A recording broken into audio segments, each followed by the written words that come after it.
आझाद हिंद संघटनेचे नगरपालिकेत लोटांगण आंदोलन. मुख्याधिकाऱ्यांच्या दालनाला हार आणि निवेदन देत केला निषेध. भारतीय स्वातंत्र्यता स्मारक अक्षय वटवृक्ष अतिक्रमणाच्या विळख्यातून मोकळा करण्याची मागणी.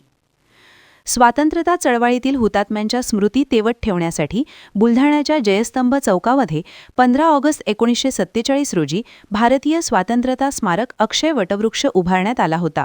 मात्र या ठिकाणी अतिक्रमण झाल्याचं सांगत हे अतिक्रमण काढून ते स्मारक मोकळे करण्यात यावे या मागणीसाठी आझाद हिंद संघटनेचे संस्थापक अध्यक्ष सतीशचंद्र रोठे यांच्या नेतृत्वात नगरपालिकेमध्ये लोटांगण आंदोलन करण्यात आले.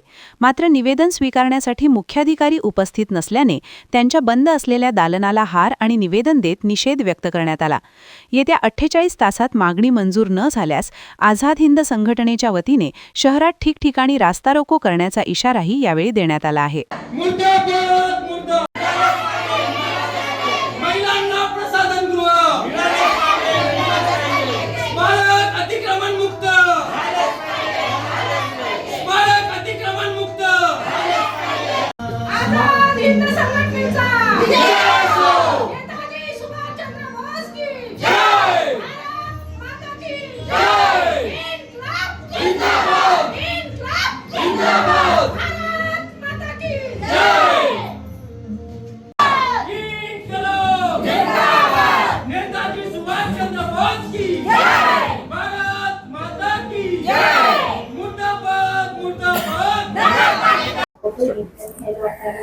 बुलढाणा शहरातील जयस्तंभ चौकालगत 15 ऑगस्ट 1947 ला तत्कालीन मध्य प्रदेशचे उपसभापती सी.डी. गुप्ता, तत्कालीन नगरपालिकेचे नगराध्यक्ष डी.सी. गुप्ता, क्रांतिकारक आत्मारामजी पांडे, क्रांतिकारक पंडित कानडे शास्त्री यांच्या प्रमुख उपस्थितीमध्ये भारतीय स्वतंत्रता स्मारक अक्षय वटवृक्ष क्रांतिकारकांच्या स्मृती तेवत ठेवण्यासाठी, क्रांतिकारकांनी ज्या रक्तरंजित क्रांती केली त्यांचा त्याग समर्पण येणाऱ्या पिढ्यांना समजला पाहिजे यासाठी त्या ठिकाणी त्या स्मारकाची स्थापना केली आणि त्या ठिकाणी स्वतंत्र भारताचं पहिलं ध्वजारोहण झालं. असं असताना नगरपालिकेत त्याचा ठराव घेण्यात आलेला आहे.